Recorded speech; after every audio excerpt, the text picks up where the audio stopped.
Good morning. It's the Call Flow Radio Show, and you're on the air. Well, good morning. It is your Thursday, September the 11th, and we've got the Call Flow Radio Show at 434-394-0924. But we want you to hold off on your calls because we do have a special guest in the Francis E. Wood Studios for today, and it's Farmville's Mayor Brian Vincent. Good morning, Brian. Good morning. How are you doing? Well, I'm having a little problem with my voice. Probably scaring him to death over here, but anyway, it'll get better. Yes, I'll carry you for a little bit. Okay, I appreciate that. So you had your meeting this week. We did. We had our meeting last night. Hold on just a minute. Can you shake your mic just a little bit? Now, test one. Now, test. That I think that's okay. Hello? Are we doing all right? Switch mic. No, I think you're okay. Anyway, try it again. All right. Here we are. Oh, I can hear myself a little bit better. There we go. All right. Yes, we had our meeting last night. It was a relatively quick meeting given we had done our work session last week, and the work session went a couple hours, so we had discussed most of this stuff last week. Mm-hmm. We had two members of the public come and speak at public comment period in support of sidewalks and some sidewalk discussions around developers and that sort of thing. We've been debating a sidewalk ordinance and talking about ways to get more sidewalk infrastructure throughout town to make it more walkable and pedestrian friendly. And some of that discussion has been around new development and what's required of developers, and I think there's still some room and some areas to work there. And I plan on in the near future trying to host some developers, real estate folks, citizens, etc., and try and get everybody in the room together and come up with some ideas for how we can get there. Where are there some problem areas? They're not necessarily some problem areas, but there was an ordinance put in around sidewalks, and then we had a developer come in, and we realized the ordinance was, the language wasn't as sharp as it needed to be, wasn't as tight, and so it left some ambiguity and some wiggle room. And so we were trying to tighten that up, but then we had I think there's like a couple of folks who are potentially in business together who came in and discussed their concerns about having to help with that sort of infrastructure on top of the cost of development and how that would impact the affordability of what they wanted to price out. And so, it's a much larger question in that, diverse or affordable housing, or however you want to frame that housing narrative, missing middle, some people call it. All those varieties of housing nationwide we're missing. There's a lack of housing. And so across the country, across the Commonwealth, people are trying to figure out what levers they can pull to accelerate housing that's more affordable for folks. And so that's generally where the whole discussion is around. But we had a few folks come in and talk about that. Then we did our new business. We had talked about our general obligation bond to finance the fire station renovations and the ladder truck. We talked more about that in the lineup there. And so the town administration will move forward to have a meeting with the bond rating agencies this month. And then we'll have a public hearing next month in October around the bond for the fire department expansion and renovation. And we should get our credit rating. The first time the town's ever had one should happen next month. Now, what does that entail as far as a credit rating? Well, so yeah, they go through your financials and they look at how financially stable you are, and they look at certain metrics, and that credit rating determines, rates on bonds and your credit worthiness to outside investors. And so it allows you to do projects and pay less to do them, right? We've been paying off some bond money as a town for much longer than I've been around here. And there was some question on whether or not, whenever a big number hits the paper, and it's like $16 million for a fire department. Everybody's like, oh no. And they think like we're going into this massive debt and all these things. And really for us, the discussion was currently we pay about $1 million in a bond payment every year. We've been paying that my entire time in service, which is 6 years, but much longer than that, for a series of bonds that were accepted over the years. And that will kind of expire and be paid off as we transition to the next year. And then with the Firehouse, you're just taking that same payment and continuing it, but you're putting it towards that Firehouse. I see. Okay. So that Firehouse will be built hopefully in 15 months. And we have a brand new expanded Firehouse. One of the main reasons is a public safety reason for our firefighters. We've transitioned to a full-time fire force, 24 hours a day, 7 days a week. And we don't really have a great decontamination bay for those folks. So they get back from a fire, they have to decontaminate, cleanse their equipment, that sort of stuff. And it's not set up. It was built in 91 as a volunteer firehouse. It's not set up for what those folks do, and for a gender diverse firehouse, men and women. And so this will put us in a better place there. They'll have a decontamination room that actually operates to suck out all those decontaminants out of the room and off the equipment and clean them. And so that's better safety for them and helps them to be better serve our community and our businesses here. And so with that, we went back and looked at some of the old things that we had taken money for in the bonds. And it's always interesting. Like I say this all the time. I'm sure people will go back and look at decisions we made and go, yeah, it's just the nature of humanity. But we went back and looked, and like we had bought Motley Lake, which is a lake the town no longer owns, and we sold it for far less than we bought it for. So it didn't really do anything for the public. We have bought, like the Field of Dreams. We gave that to PEFIA. We had bought another building. We gave that away. There were a number of things where it was like, all right. And even one of the bonds was used to cover a cash shortfall years ago. Really? It's like, well, you're not supposed to take interest money to cover a cash shortfall. And so it was a reaffirmation, one, that we're on really solid financial footing now. And that at the end of this bond payment, you'll be able to turn around and point to a renovated firehouse that better serves our community and our citizens. And so that will move forward and get the ball rolling there. We also discussed our audit. It's an annual audit's coming up, and so Brown Edwards, you always have to go through this memorandum step, just saying that they're going to come audit us, and they do it every year.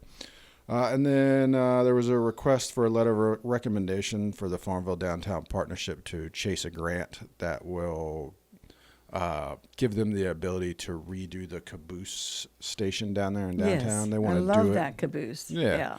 They want to repaint the caboose, but then they want to do a bunch of stuff in that little plaza area to make it more kid-friendly, family-friendly, and friendly. And so we told the town manager go ahead and sign that letter of recommendation for them.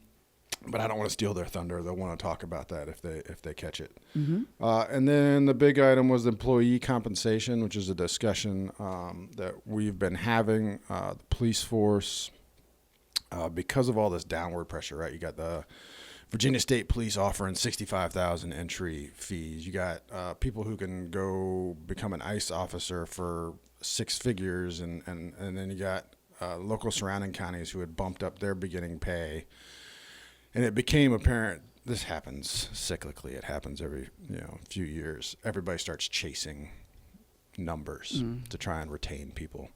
And so we had to move some funds around. And so the idea is we'll take some of the contingency funds we had put aside for recreational purposes, and we'll move it into pay raises for $2,000 for the police department and $1,000 for the rest of full-time employees, and then we'll go back because you generally don't like to do these things in the middle of a budget year. You like to do them at the beginning, and so we'll go back when we get into the new budget year, which you'll start looking at the new budget year in the January, and we'll revisit pay scale and stuff and see what we can do overall.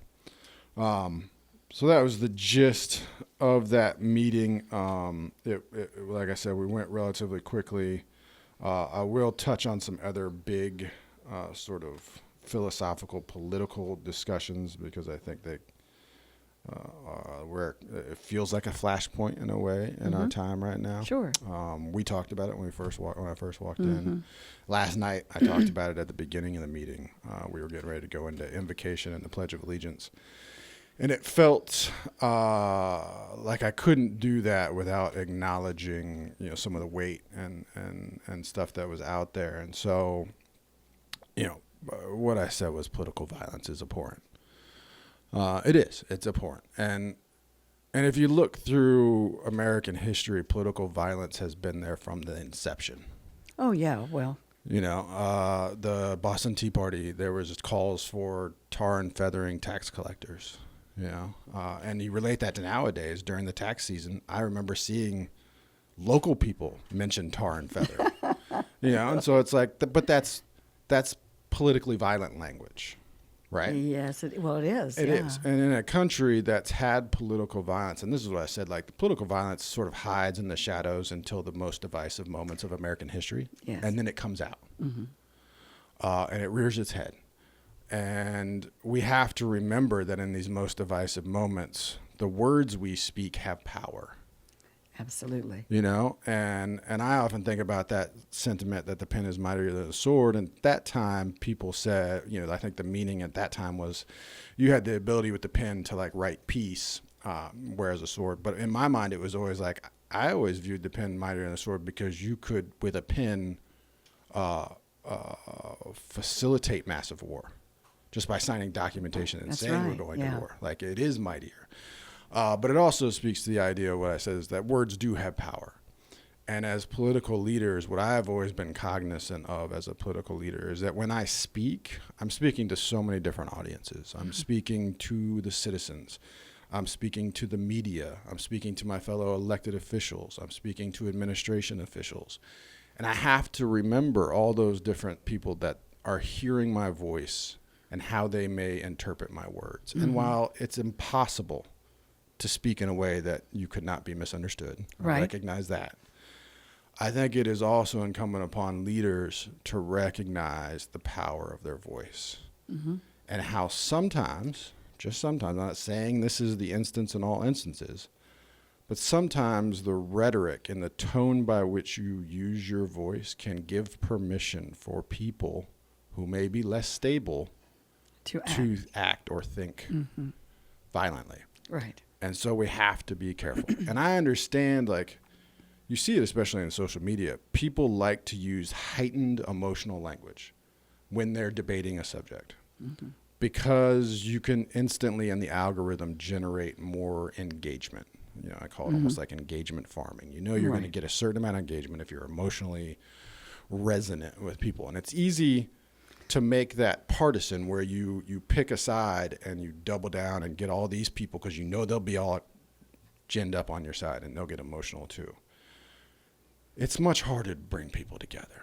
And I think that's the job, right? To bring the tone and the tenor down. And so it's a reminder that all political violence is abhorrent, and that in this democracy, it should be about debate and ideas. It should be about speech and ideas. Those should be the things by which we navigate this and the policies and the tough decisions. It should not be violent. It should not be like that just because I disagree with you, that somehow you are an existential threat to me, to my community, to my country, because that's not the case. Yeah. We just may disagree on something. And we used to be okay with that to a certain degree. To a certain degree, but I'm like you. I feel like that social media has changed that. It has. It has accelerated it because you can, like I said, you can create an audience. And you can do that by touching on those emotional moments and getting people to your side. And then that feeds itself because you're like, I like this attention. I like that I'm building an audience. I like that it's helping me be who I want to be. It builds my brand. And we have to remember, though, that there's a cost to that. Yeah. And for me, that segues a bit into the second topic I wanted to touch on real quickly. I was asked to which is I was recently announced that I had become affiliated with the Forward Party. It was in the paper. I had some people reach out. Yeah. And so the key interesting point was they had labeled it as switched parties, which I found was interesting because I'm an independent. And I didn't switch parties. I'm still an independent. Mm-hmm. I am now Forward Party affiliated, which means I'm affiliated with this Forward Party. But I remain a Forward Party affiliated independent. And the idea is, for me personally, as I looked at politics, was I didn't have a home. Mm-hmm. And I didn't have a home because I have different views that don't fit neatly into these boxes. But also because speaking to political violence, speaking to where we are as a country with rhetoric, I didn't like how that duopoly of the parties, that binary decision, was creating such a giant fissure in our society. Oh, yeah. And I got into politics and I got into the political arena because I wanted to be a model originally for my kids, my two girls, on what political leadership looked like. For me. And I'm sorry, I get a little tied up about it because it's real. You know, people have called my phone and yelled obscenities at me and threatened me while my kids were in the car. No. People, and that was because I went to bat and tried to stand up for some of our police officers. But it can be an ugly world out there, and the world I want for my kids, concentric circles out, extends to everybody's kids, to the next generations, to what I want this country, this community to be. And so I care deeply about it. And that's what drives me to couch my own language, to recognize the power of my own voice, to try and use it to bring people together. And so the Forward Party gives me an avenue by which I can amplify that a little bit. Mm-hmm. It's a national party. It was started by a Democrat and a Republican. It is comprised of centrist Republicans, centrist Democrats, and centrist independents like myself. There's a pledge I had to sign. Like most time you go to a partisan party and you sign a pledge and it's like you're going to support all their policies and all their candidates down the line. I can't do that. But I can sign a pledge like the Forward Pledge that says I'm going to support the Constitution and the rule of law. Absolutely. I'm going to trust election processes and trust that when elections are processed and show me as winning or losing, that barring any outstanding legal fight, that I accept those results. There's also a push for voting reform, like where it comes to more open, nonpartisan primaries, ranked choice voting is an option, just different options to where we can get to less partisan election processes. And also it focuses on gerrymandering. We want to continue with independent redistricting as opposed to partisan gerrymandering. Right. And then there's like focusing on data for making decisions. And then the last was trying to treat people with decency and not to run smear campaigns. And so I viewed those as right in line with the way I see things. Mm-hmm. And so the general idea of the Forward Party is it's a mixture of folks who are centrists, who look at the duopoly and the direction the country is going in with the two different parties and I think we can do something better. And let's try and bring people together. And let's try and have common sense policies, and let's try and talk things through, and let's recognize that even within this group of the Forward Party, we may disagree, and I can stand on my principles and speak to issues that I care about. And so that's the push. And it just feels like with what happened with Charlie Kirk yesterday. It was so sad. That was just a few months ago, we had those Minnesota Democratic state leaders shot and killed at their homes. We've had multiple assassination attempts on the president. The governor of Pennsylvania's house was firebombed, and somebody tried to assassinate him. It's like you're seeing this pattern that's really undermining the whole country. It's undermining the process. And we've seen it throughout, like I said, throughout American history. And it happens at our most divisive moments. And it's a reminder that we all have the power to turn the dial down. Of course. We all have that power. It's not just leaders, and I know I focus on leaders because I view myself as one, but it is incumbent. I always say to my girls that we always look ourselves in the mirror, figure out what we can do better.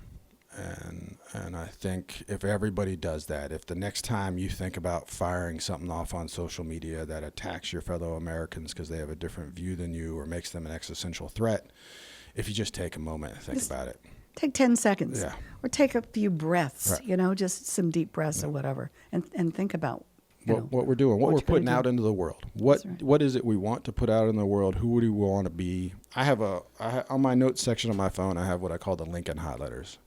Abe Lincoln, when he was president, I thought he was an amazing president. When he was president, he would get mad and he would write these angry screeds against people, against different things, and then he would just put them in a cabinet drawer and leave them there and never sent them to people. Right. But it allowed him to release things. Of course. And so I have that like in the notes section of my phone where I will just kind of let loose with emotional content, but then I leave it there. Yeah, just leave it. Just leave it. And probably sometime later when you go to look at what you wrote, you think, was I that mad, or was that me, actually me who said that, I joke all the time because right now we see a lot of what I call like AI sycophancy where if people have played around with LLM chatbots, right, you can go on these chatbots, AI chatbots, and you can punch a little words in, and then the AI will be like, oh, that's a sharp observation. Let me sharpen that up for you and expound upon it. And all that stuff. And so there's like the sycophancy that tells you you're a genius. And Yes, it's like right. this genius delusion. And I joke because I would sometimes, like when I first started playing around with it, I wanted to learn it and understand it. I would plug a bunch of those Lincoln hot letters in there that I had written. Yeah. And it would be like, oh, that's really sharp, or that's genius. Let's sharpen it up. And then I'd show it to my wife and she'd be like, there's a reason you didn't put that out in the world. Right. Don't do it now. and so I don't. But it's just, I love serving the people. I love this country. My father died in service to this country, and I carry that. And I just want us to remember that we're in it together. We are. We absolutely are. So, Thank you for that. Yeah. We appreciate you. We do. And, you really have given us something to think about. And we're we're all embarrassed and angry about Charlie. But life does go on, and I'm sure the legacy he leaves will carry on as well. Okay. All right. I got a little soupy here. Yeah. Anyway, thank you so much for coming in and letting us know what's going on, and hope to see you around the Heart of Virginia Festival. That's right. Heart of Virginia Festival this weekend. Let's end it on a happy note. Heart of Virginia Festival this weekend, Saturday. My entire family, all four of us, will be running in the Heart of Virginia 5K. So that's great. See you out there. All right. Take care. All right. Bye-bye. Farmville Mayor Brian Vincent there, everybody. And we certainly appreciate his hard work and his commitment to our community. So, all right. Well, it's 8:30, and we've got some business to take care of. So we'll get to that. And let John Staten make his way into the studio here. All right, let's see. We've got our weather forecast coming up along with our birthday and anniversary calendars. So let's get to our, let me get this stuff together here. Let's get to our weather forecast. It's brought to you by Harold W. Collins Clearing and Grading, located at 2113 Cumberland Road in Farmville.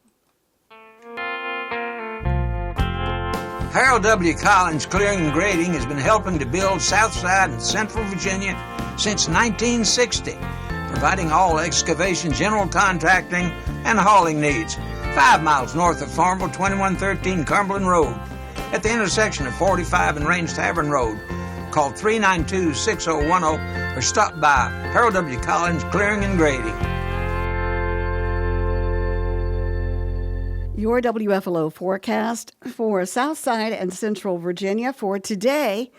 We'll see some patchy fog and a little bit of cloudiness, then it should turn mostly sunny for today.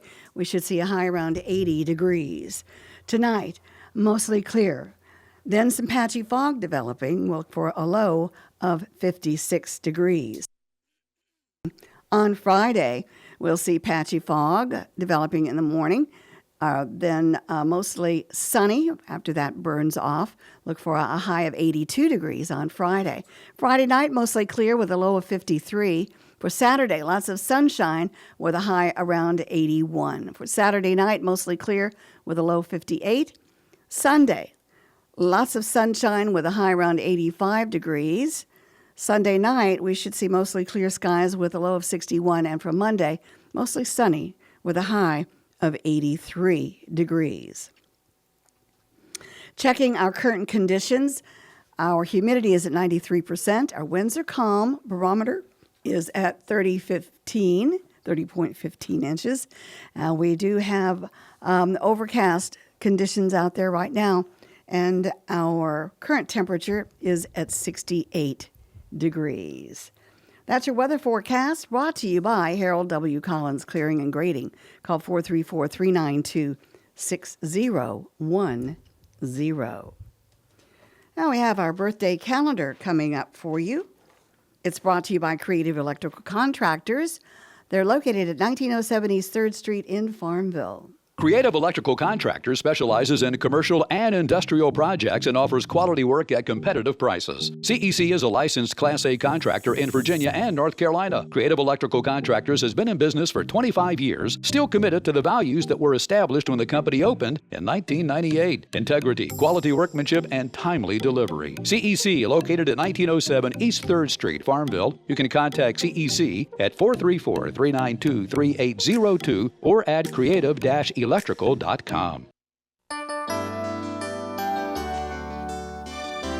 right, that's our birthday music. It's Thursday, September the 11th, I think.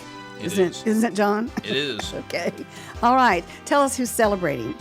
I'll do the best I can. Okay. All right, here we go. For today, Thursday, the 11th, happy birthday going out to Betty Dye. Okay. Lee Bollock or Bolick. Is it B, 2 L's or one? One. Bolick. B-O and then lick. Bolick. Bolick. Bolick. Yeah, that's what okay. John Cortez having a birthday today. And we have an anniversary couple, and I'll probably botch the last name on this. Jonathan Rice and Sammy Hurado. Hurado. Sounds like it's right. Okay. That's what I'm going to go with. All right. Or Hurado, maybe. I don't know. I would say Hurado. Yeah. That's what I'm going to go with. So that's what we have. Okay. That's all we have, as a matter of fact. That's all we have for this September the 11th. Mm-hmm. Okay. So if they want to add to that, they can send it names, whether it's birthdays or anniversaries, to birthdays at WFLO.net. Mm-hmm. Okay. And they can call us in, too, at 434-394-0924. All right. This edition of your birthday calendar brought to you by Creative Electrical Contractors. If it's not right, they'll make it right. Call 434-392-2802. And we wish everybody celebrating out there, they have a great day. Mm-hmm. You know what I forgot to do yesterday? I forgot recipe? to do my recipe. So I know, John, you like potatoes, right? You like potatoes? I've been known to partake in potatoes. Yes. Good, because I have an incredible potato casserole. All right. And it makes my mouth water just thinking about it. It takes, the prep time is about 20 minutes. Cook time is an hour and 15 minutes. So total time is an hour and 35 minutes. But there is a way that you can shorten that prep time. So we'll do that too. All right, 6 medium potatoes. Or you can use frozen hash browns that can be used instead of potatoes, making it easier to prepare, and it still tastes great. So I would probably use the hash browns. Oh. Yeah. Okay, but with this particular recipe, we'll call for the 6 medium potatoes, a 1/4 cup of unsalted butter, 1 10½ or 10.5 ounce can of condensed cream of mushroom soup. Okay? Mm-hmm. A pint of sour cream. Yes. 1.5 cups of shredded cheddar cheese. I'm gaining a couple of pounds as I read this recipe. A 1/2 cup of chopped green onions. 1/2 cup of crushed cornflakes cereal. Mm-hmm. And 2 tablespoons of unsalted butter, again, melted. So here we go. You're going to preheat the oven to 350 degrees. You're going to lightly grease a 2.5 quart casserole dish. In this recipe, we're filling a large pot with lightly salted water and bring to a boil. Add whole unpeeled potatoes and cook until tender. That takes about 25 to 30 minutes. Transfer the potatoes to a cutting board. Discard the water. When they're cool enough to handle, peel the potatoes and grate into a medium bowl if you want to do it like that. Yeah. Otherwise, you can just, use the frozen potatoes. All right. Step 3, you melt a 1/4 cup of butter in a large skillet over medium heat. Stir in the soup. Cook until it begins to bubble. Remove from the stove. Stir in the sour cream, the cheddar cheese, green onion, and then stir in the potatoes. You pour the mixture into the prepared casserole dish. Shake cornflake crumbs and 2 tablespoons of melted butter together in a resealable plastic bag until combined, and then you sprinkle over the top of the casserole. And you bake in the preheated oven for 45 minutes. And there you have it. Sounds good. Sounds fantastic. This sounds like a nice dish.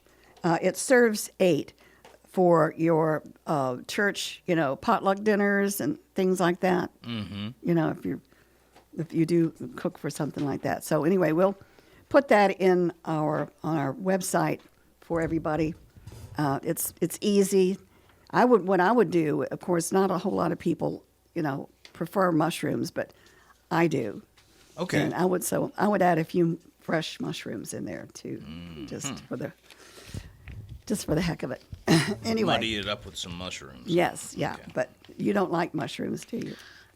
They don't really have a flavor to me, so they kind of just, it's like, do we really need that?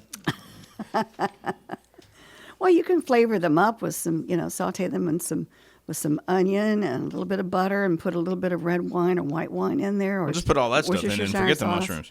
Well, I guess you could do that too. 434-394-0924 is the number to call for the Call Flow radio show. And while you're looking up some oddities for us, I will get my laptop. All right. Let's see. Police reunite stowaway pet pigeon with owner in Texas. So let's read about this. This is from UPI. Police in Texas reunited a man with his blind and flightless pigeon after the pet bird hitched a ride in the bed of a pickup truck at the owner's business. So click on it so we can get a little more detail on what's going on here. So let's see. It says that the pet pigeon Kevin is well known by the customers at his business. He's home with me on the weekend. My whole family knows him, and many of my customers also know him. And they go straight to see him. He adopted Kevin after finding the featherless bird had been kicked out of his mother's nest. Oh, poor thing. Yeah. He said Kevin is blind and unable to fly, so he was concerned when the pigeon went missing from his shop after inspecting a customer's truck. He contacted the Irving police, who were able to track down the customer. I'm about to tell you the weirdest thing you've ever heard, an officer tells the truck's owner in body camera footage posted on social media. The officer confirms the owner had just had their truck inspected at L&R Auto Services, where the owner, that's where his business is, and agrees to let officers take a look inside. Police found Kevin safely in the bed of the truck. Is the pigeon under arrest, an officer jokes in the video. Police brought Kevin back to the shop for a reunion with Valdez, the owner. So everything turned out well for Kevin. Oh, well, that's great. Yeah. I'm so glad. Yeah. All right. This is, we'll do some National Day today. National Days for today. And today is the 11th, of course. Mm-hmm. And it's National School Picture Day. It's the second Thursday in September. And so, do you remember, of course, taking pictures at school? Yeah, I remember my senior photos. I had just gotten back from Lake Tahoe. Oh, wow. Yeah. I went on a trip with Dad out there. And, yep. I remember because I was taking senior photos. Right. So I remember, them putting the little tux top on. And then there was the posing ones where I'm leaning up against 9-4, which is the year I graduated, and all that good stuff. Oh, yeah. Yeah. Yeah, I remember. I remember, I guess it was my first grade or second grade. I think it was the first grade picture. I was sick. I had tonsillitis. Oh, boy. But my mother insisted that I go in and have my picture taken. And get all the kids sick? No, it was tonsillitis, Oh, so you're good. it wasn't Okay. contagious. But and I had lost both of my two front teeth. Oh, boy. So not only did I look sick, but I was missing those two front teeth, and I'll never forget that picture. that was something else. But anyway, so today is National School Picture Day. I remember Francis talking about Camden when he went to get his school picture done. Mm-hmm. He dressed him all up in these nice clothes and everything. Of course, sent him off to school to have his picture made. Right. And when the picture came back, he had changed his clothes into something like a T-shirt or something like that. He must wasn't have taken that. Yeah, he did. With He took him. it in his book bag. Oh, okay. So How do you get a change of clothes? right, There we right. Anyway, okay. Today is also National Hot Cross Bun Day. It's September the 11th.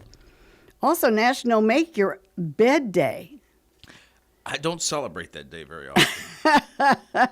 Well, during the days that I work, I'm Wednesday, Thursday, Friday. My bed does not get made, but the rest of the time, I try to do that because it makes you feel better.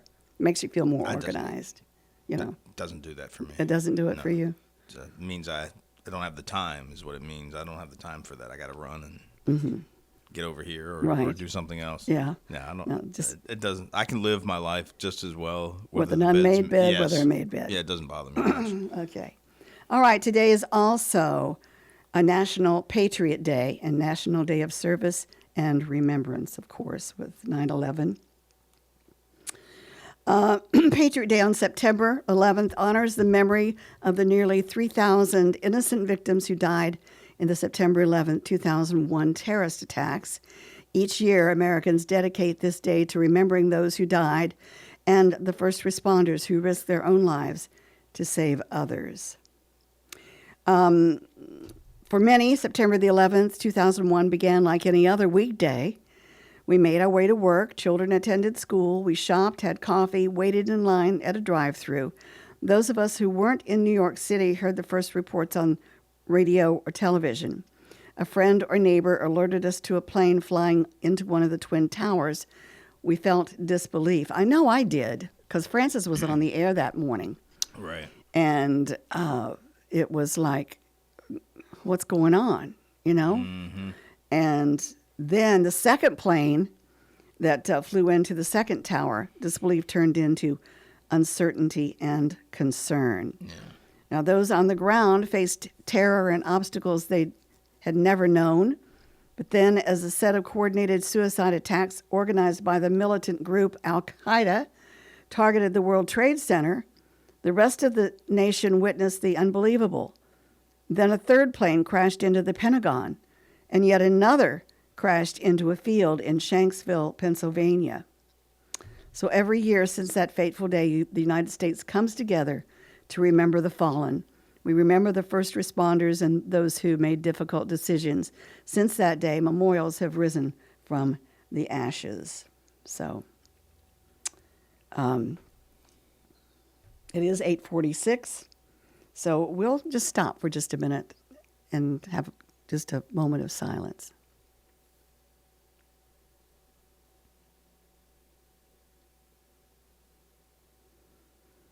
Okay, that was timely because it was 8:46 when American Airlines flight number 11 collides into the World Trade Center.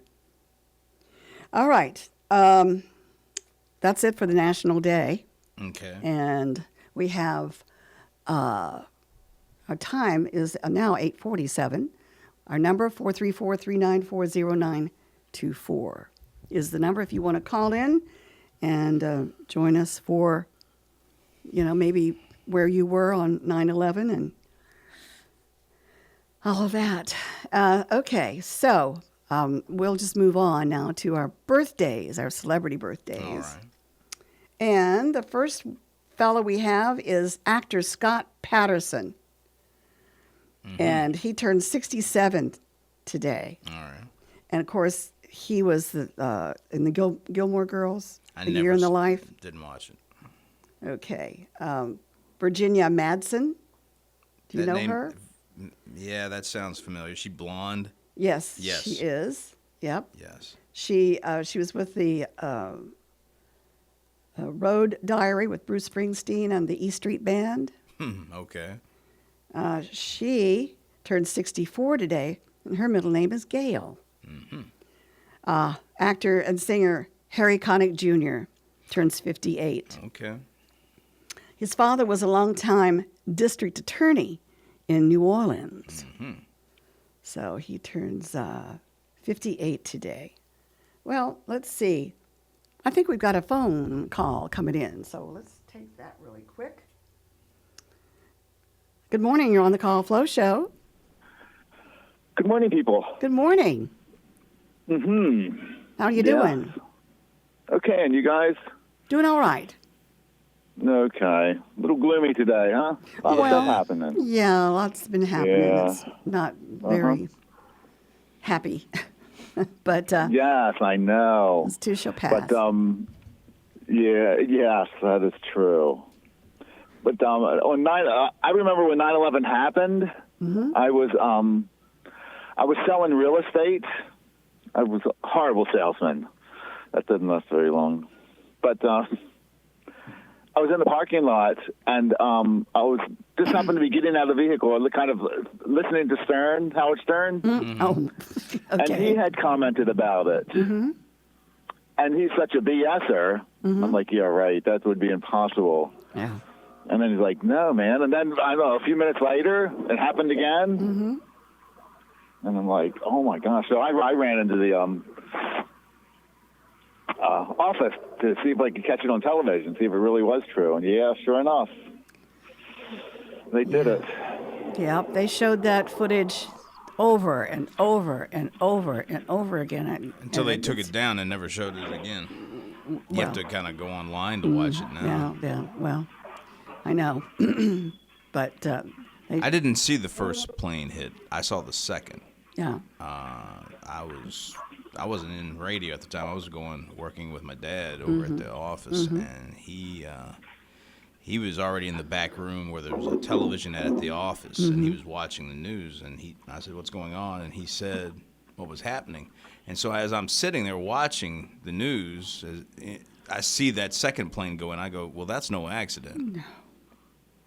Yeah. And that's when the realization of I was like, "That's not an accident." No. And that's when it got scary. Yeah. And then when the one crashed into the Pentagon, it was like, we're under attack here. Yeah, something was definitely up. Really, really scary.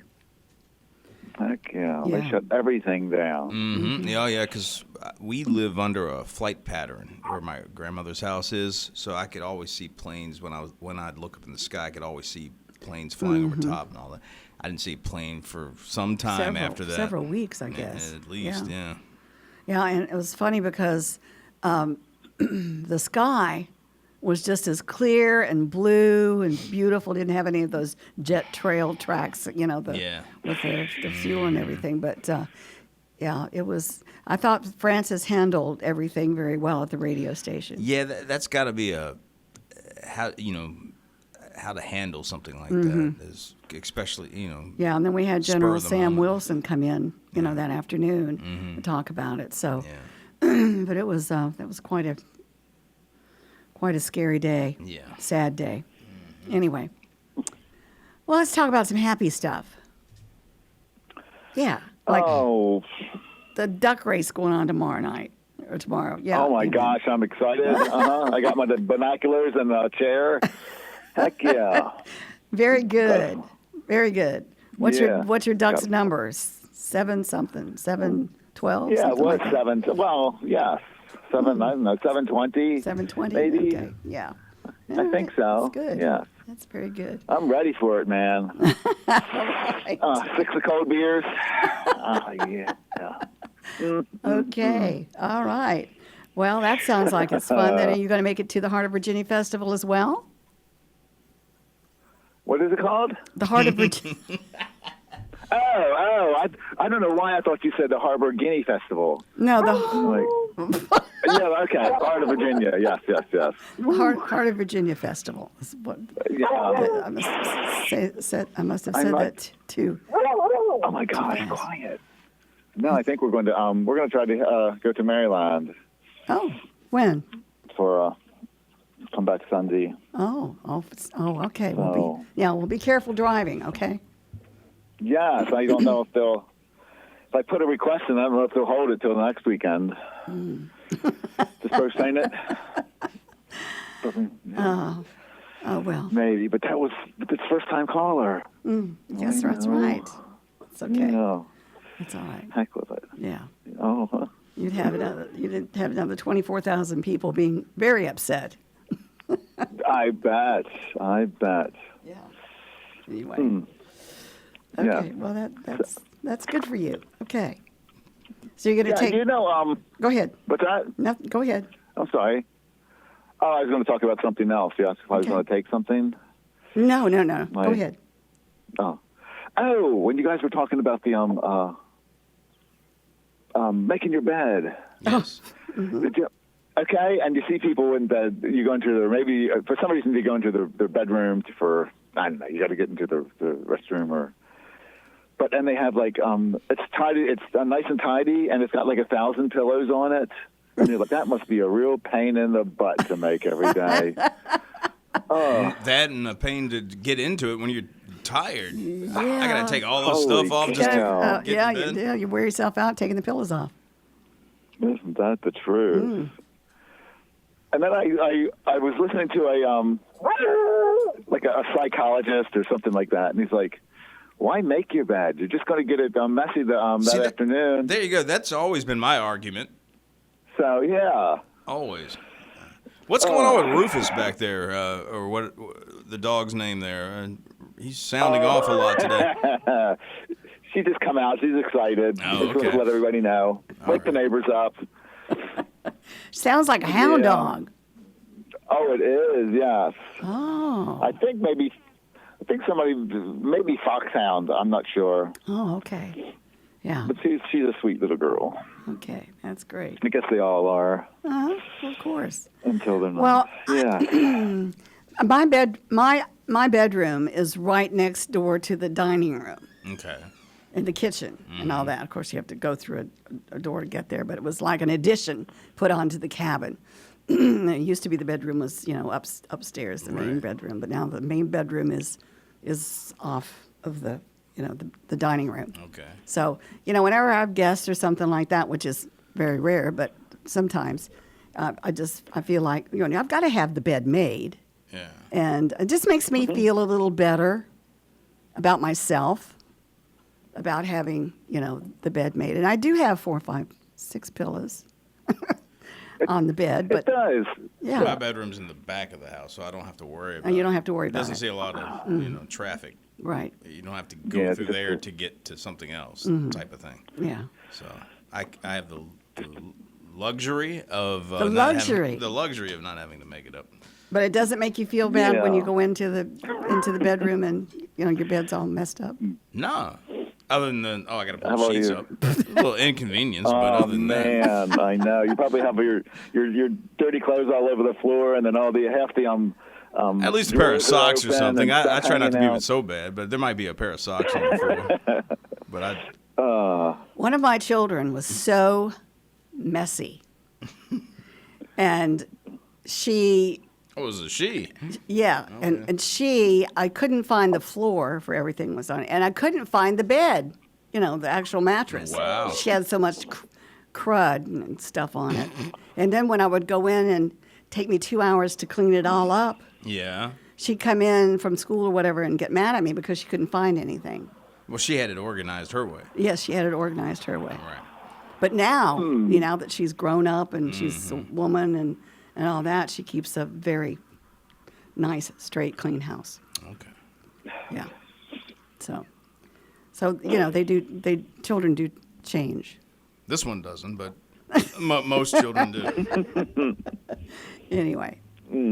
So, we all have, but find banana peels or, just leftover stuff. And Yes, that's where all the dishes are. that's where all my dishes disappeared too. It was not fun, but anyway. And I would try to get her to straighten up her room, but she was very stubborn about that. About not cleaning up her room. It's my room. I can do with it what I wish. Mm-hmm. So that type of attitude. But that all changes. Then- it all changes. Yes, then you're like, we need to be charging you then, dear. You're paying rent. That's right. It's still our room until. That's right. Unless you start paying for part of that part of the house. Anyway. Okay. Yes. Well, yeah, I didn't have anything. Just wanted to make a comment. And Well, we hope to see you at the duck race tomorrow. yes, you just kind of floating around. We'll be floating around. We've got a. Oh, we have okay. A booth there. We do have a booth for. Oh, really? For Farmville Fridays. Yeah, we're kind of a sponsor of that. So, yeah, we'll be down there. Oh, well, heck. Oh yeah. Yes, that sounds good. All right. Well, I'll leave you guys to get some other callers in there. We don't have thank you. time. Oh, It's just sugar. about 9 o'clock. Okay. So, anyway, Oh. I'll hopefully talk at you tomorrow. Yes, okay. Thank you Okay. very much. Take care. Bye-bye. All right, bye. All right. It's time to say adios, amigo. It's been great having you with me. My sidekick. Pedro. My sidekick there. Yeah. Mosey along. We're going to here. mosey along. Yeah. Everybody take care. Have a great remainder of your day.